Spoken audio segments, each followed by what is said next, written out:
Dükkan stolda qarasang, yo'q narsaning o'zi yo'q. Bunday stolda evvel yosh vaqtlari kartinkada ko'rayotgan edik-da.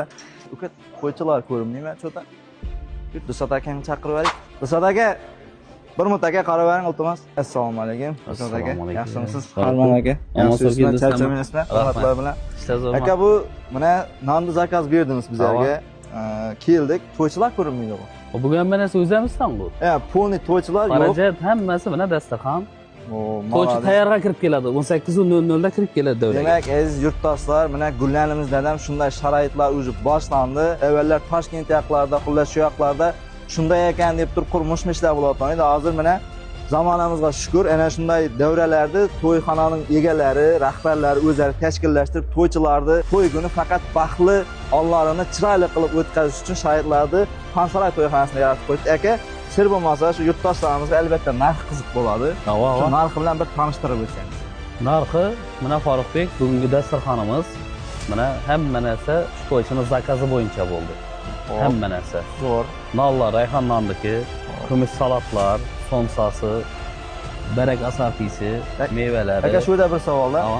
Hamma narsa o'zingizga yuklatilgani bilan, lekin bir arzon yoki bir aydan bir no'yda urib qolish emasdan hamma narsani sifatli eng no'yda kачественный narsadan zakaz etisizlar. Bugungi xarajat odam boshina 100 ming so'mdan bo'ldi. 100 ming so'mdan, demak. Shunda 800 odam, shunday. 800 odamga dasturxon yoyildi bugun. Hamma narsasi. Hamma narsasi. Zo'r. Do'stlar, agarda kim shunday qilib, ana dasturxonni ko'rib tursa, bo'sh choyning o'zi yo'q, bu yerda non yo'q desangiz, faqat bo'sh choy yo'q. Bo'lgan hamma narsa bor. Ana shunday to'y beraman deb niyat etasiz, aniq bilaman. Xonsaroy to'yxonasiga kelsangiz, mana Do'sat akam o'zi shaxsan kutib oladi va sizlarga shunday baxtli Allohingizga, go'zal Allohingizga chiroyli qilib o'tkazsangizda, yordam ber aka. Bir bu yerda faqat men emas, qan xizmat etganlar ham bor. Bor. To'g'ri akamiz bor, salatchilar bor. Shular bilan bir elga ko'rsatik xizmat bo'ldi. Do'sat aka, bugungi to'y dasturxoni chiroyli, ko'rkam ko'rinib turibdi. Bu dasturxonga o'zining hissasini qo'shganlarni bir chetdan tanishtirib o'tsangiz unda.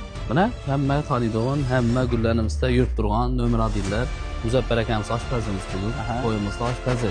Zakonli, To'g'rimiz. Nigara to'rt hamma taniydi. Kumush salatlari Gullandagi. Nomeradin, Xonsaroyda ofisi. Mana ko'rib turganlaringizda hamma taniydigan rayhon non. Albatta, Faruq akamning o'zi shunday. Faruqning o'zi kelib iminli xizmatda. O'rinda to'ychilardan bir ma'lumot beramiz. Bu dasturxonni to'shakda faqat shu gurlarli, brendi, bo'ldi. Xizmat ko'rsatgan insonlar bo'ldi. Gullarning qo'li o'zimizda qolsin. Shuning uchun shunday dasturxonlardan bizlar tashkillashtirib qo'yamiz. Xonsaroy to'yxonasi rahbariyatini murojaat etaverasizlar.